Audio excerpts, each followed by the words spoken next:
تخت شعور میں ان کی ذات اور سیاسی نظام سے بیزاری کا خوف کبھی بھی نہ نکل سکا۔ بھٹو کا بھوت ہر وقت ضیاء الحق کے حساب پر سوار رہتا تھا۔ اسی رد عمل کی سوچ نے انہیں جمہوریت اور آئین سے خط درجہ باغی کر دیا تھا۔ ملک میں سیاسی سرگرمیوں کو اپنے شخصی اقتدار کے لیے خطرہ خیال کرتے ہوئے اپنی مرضی اور مفاد کے سیاسی نظام کے لیے تگ و دو کرتے رہے۔ ضیاء الحق کے دل میں جمہوریت اور آئین کے لیے سوائے تحقیر اور تصحیح کے کچھ نہ تھا، جس کا ثبوت انہوں نے تہران میں ایک اخباری کانفرنس میں یہ کہہ کر دیا کہ آئین ہے کیا؟ 10-12 صفحات کا کاغذی پرزہ جسے میں جب چاہوں پھاڑ کر پھینک دوں۔ اگر میں آج اعلان کر دوں کہ کل سے ہم مختلف نظام کے تحت زندگی بسر کریں گے تو مجھے کون روک سکتا ہے؟ ان کی مرضی کے نظام اور اپنی صدارت کے جواز کے لیے ریفرینڈم کروایا۔ 19 دسمبر سن 1984 کو ہونے والے ریفرینڈم کی کیفیت اور کامیابی کو سمجھنے کے لیے حبیب جالب کا ایک شعر ہی کافی ہے۔ شہر میں ہو کا عالم تھا، جن تھا یا ریفرینڈم تھا۔ پولنگ والے دن ملک کے تمام پولنگ سٹیشن سنسان پڑے تھے۔ سماج اور سیاست کی غیر سیاسی تعمیر و تشکیل ان کے مجوزہ نظام کا اہم جز تھا، اس لیے انہوں نے غیر سیاسی افراد پر مشتمل ایک متوازی ڈھانچہ تشکیل دیا جس میں بلدیاتی نظام کے 37,000 کونسلرز، 1,75,000 ناظمین زکوٰۃ و عشر اور 1,80,000 ناظمین صلاۃ شامل تھے۔ ان سب کو وہ اپنی فوج قرار دیتے تھے۔ ضیاء مغربی طرز کی جمہوریت کو غیر اسلامی قرار دیتے ہوئے اسے برطانوی نو آبادیاتی دور کی باقیات خیال کرتے تھے۔ سوچ و فکر کے اسی تضاد نے ضیاء الحق کو اپنی ہی بنائی ہوئی اسمبلی اور وزیر اعظم سے بھی بہت جلد بیزار کر دیا تھا۔ اپریل سال 1988 میں پارلیمنٹ سے خطاب میں انہوں نے اپنے ہی قائم کردہ غیر جماعتی نظام پر شدید تنقید کی اور اس پر بدعنوانی کے فروغ اور اسلامائزیشن کو نظر انداز کرنے کا الزام بھی لگایا۔ فوجی قوت کے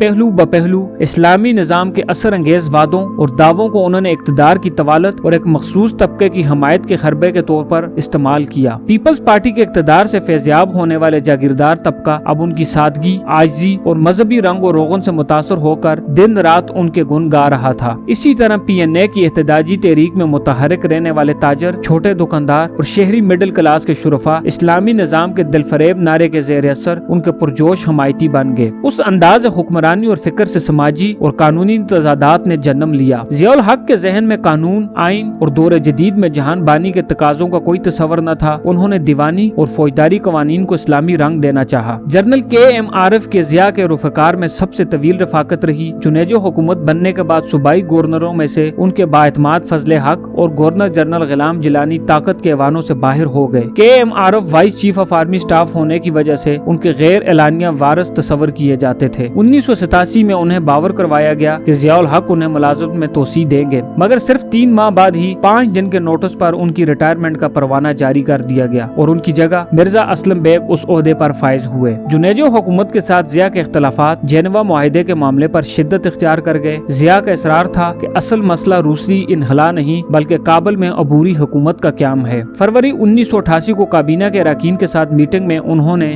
زین نورانی کو خبردار کیا اگر انہوں نے جلدی میں جنیوا معاہدے پر دستخط کیے تو لوگ انہیں سنگسار کر دیں گے۔ مارچ میں وزیر اعظم کی افغانستان پر گول میز کانفرنس کو انہوں نے اپنے خلاف اقدامات سے تعبیر کیا۔ 2 ماہ بعد نیشنل ڈیفنس کالج میں خطاب کرتے ہوئے دفاع کے وزیر مملکت رانا نعیم محمود کو ہدف تنقید بنایا۔ اس کی وجہ اوجڑی کیمپ کے واقعے کے بعد کابینہ کی کمیٹی کی طرف سے ضیاء الحق کے ذمہ دار ہونے کے بارے میں بحث و مباحثہ سے ان کی ناراضگی تھی۔ جنیجو حکومت کی رخصتی والے دن یعنی 29 مئی کو امریکہ میں مونیریل ڈے کی چھٹی تھی۔ یہ بھی ایک دلچسپ اتفاق ہے کہ ذوالفقار علی بھٹو کے حکومت کے خاتمے کی رات یعنی 4 جولائی سن 1977 کو بھی امریکہ میں یوم آزادی کی تعطیل تھی۔ اپنے بنائے ہوئے نظام سے جان چھڑا کر ضیاء الحق نے متبادل نظام کے خد و حال پر غور کرنا شروع کر دیا، جس کے لیے اسلم بیگ اور حمید گل کو کہا گیا کہ وہ متبادل نظام کا خاکہ بنا کر پیش کریں۔ ان دونوں کی طرف سے الیکشن کروانے اور نئی حکومت کو اقتدار سونپنے کی تجاویز کو ضیاء الحق نے اپنے اقتدار کی مجبوریوں کو بہانہ بنا کر رد کر دیا۔ ان کے اپنے ذہن میں مجوزہ نظام کو کوئی نیا تصور نہ تھا بلکہ اپنی تعبیر و تشریح والا اسلامی نظام تھا جس کا ذکر وہ تواتر اور تسلسل سے کرتے رہتے تھے۔ اس بار انہوں نے اپنی بقا کے لیے مذہب کے ساتھ ساتھ نفاذ شریعت کے اعلان کا سہارا لے کر کیا۔ اسی بنیاد پر انہوں نے یہ اشارہ دیا کہ ڈاکٹر ظفر انصاری کمیشن کی رپورٹ کی روشنی میں جماعتی بنیادوں پر الیکشن غیر اسلامی ہے۔ اگلے مرحلے میں یعنی 20 جولائی کو غیر جماعتی بنیادوں پر انتخابات کی تاریخ بھی دے دی، حالانکہ سن 1985 کے غیر جماعتی الیکشن سے بننے والے نظام کو وہ خود ہی منہدم کر چکے تھے۔ پاکستان پیپل پارٹی نے اسمبلیوں کے خاتمے کے بعد نئے انتخابات کی امید میں سیاسی سرگرمیاں تیز کر دی تھی۔ بے نظیر بھٹو کے ساتھ ضیاء الحق نے کچھ بیچ درمیانی روابط کی مدد سے ڈیل کرنے کی کوشش بھی کی۔ انہیں کہا گیا کہ الیکشن کروائے جائیں گے مگر شرط یہ ہے کہ ضیاء الحق کے اقدامات کو قانونی تحفظ دیا جائے۔ ان کے خاندان کے خلاف کارروائی نہ کرنے کی یقین دہانی بھی طلب کی گئی۔ انتخابات کے غیر جماعتی ہونے کی شرط کو پیپلز پارٹی نے سپریم کورٹ میں چیلنج کر دیا۔ جنرل ضیاء کی وفات کے بعد 5 اکتوبر سن 1988 کو 12 رکنی فل بینچ نے الیکشن کے غیر جماعتی ہونے کو خلاف آئین قرار دیتے ہوئے اسے کالعدم قرار دیا۔ اگر ضیاء الحق اس وقت زندہ ہوتے تو وہ اس حکم کو غیر مؤثر کرنے کے لیے ملک میں یقیناً ایمرجنسی تک لگا دیتے۔ یوں ان کی موت کے بعد نئے سیاسی انتظام کا فارمولہ بھی عدالت کے ہاتھوں دفن ہو گیا۔ ضیاء الحق کے منظر عام سے ہٹ جانے کے بعد ان کے سیاسی وارث غلام اسحاق خان نے ان کی عبوری کابینہ کو برقرار رکھا۔ صوبوں میں نواز شریف، ظفر اللہ جمالی، فضل حق اور قاضی اختر نگران وزرائے اعلیٰ تھے۔ ان کے غلام اسحاق خان کے ساتھ تال میل کے ذریعے ضیاء الحق کے متعارف کردہ سیاسی اور قانونی ضابطوں کو برقرار رکھنے کی کوششیں شروع ہو گئیں۔ شاید اسی لیے انتخابات میں کامیابی کے باوجود قائم مقام صدر کی جانب سے بینظیر بھٹو کو نہ تو مبارکباد کا پیغام ملا اور نہ ہی حکومت سازی کی دعوت۔ اس غیر آئینی رویے پر پیپلز پارٹی نے عالمی دباؤ کا ہتھیار استعمال کیا۔ مارک سیگل کے ذریعے امریکی سینیٹرز کو خطوط ارسال کیے گئے، برطانوی ممبر پارلیمنٹ اور دیگر مسلم ممالک کے حکمرانوں اور اقوام متحدہ کے اداروں کو خطوط کے ذریعے سیاسی بحران سے آگاہ کیا گیا۔ یہ حکمت عملی کارگر ثابت ہوئی اور بعد ازاں نہ چاہتے ہوئے بھی بینظیر بھٹو کو حکومت سازی کی دعوت ملی۔ 34 برس قبل طیارے کی تباہی کے واقعے پر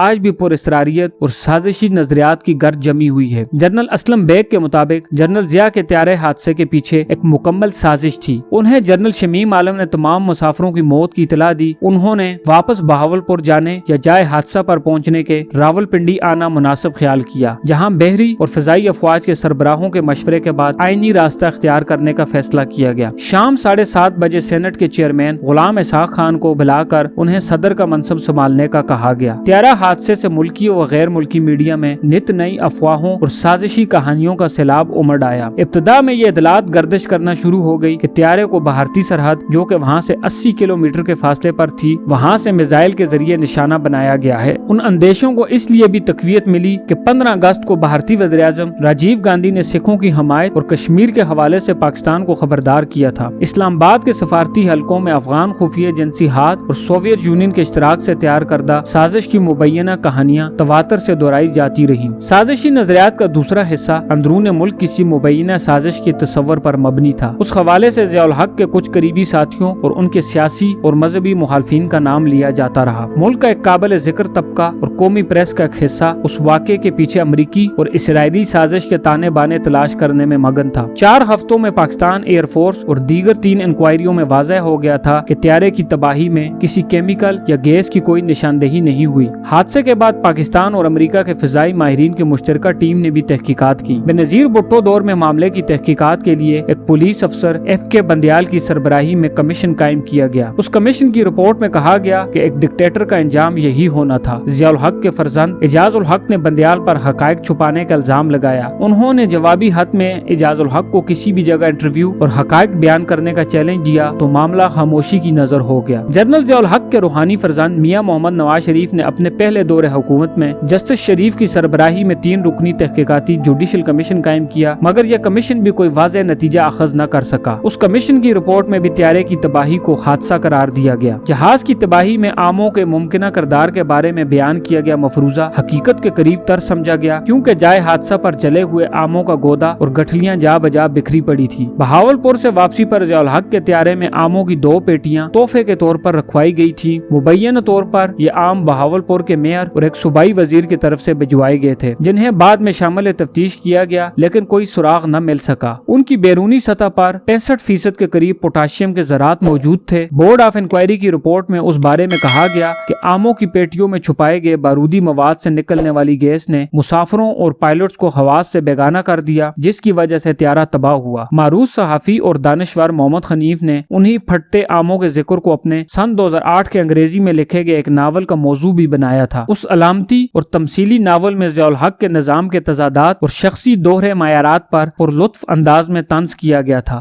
12 برس بعد جب اس کا اردو ترجمہ چھپا تو اس کی تمام جلدیں ضبط کر دی گئی تھیں۔ دوستو، اگر آپ اب تک کے سب سے آخری اور براہ راست مارشل لا سن 1999 اور فوجی آمر پرویز مشرف کی شخصیت، کردار اور دور حکومت سے متعلق تفصیلی جاننا چاہتے ہیں تو اسکرین کی رائٹ سائڈ پر نظر آنے والی ویڈیو پر کلک کریں۔ بہت بہت جلد ایک نئی ویڈیو کے ساتھ آپ سے دوبارہ ملاقات ہوگی، تب تک کے لیے اپنا خیال رکھیے گا۔ اللہ حافظ۔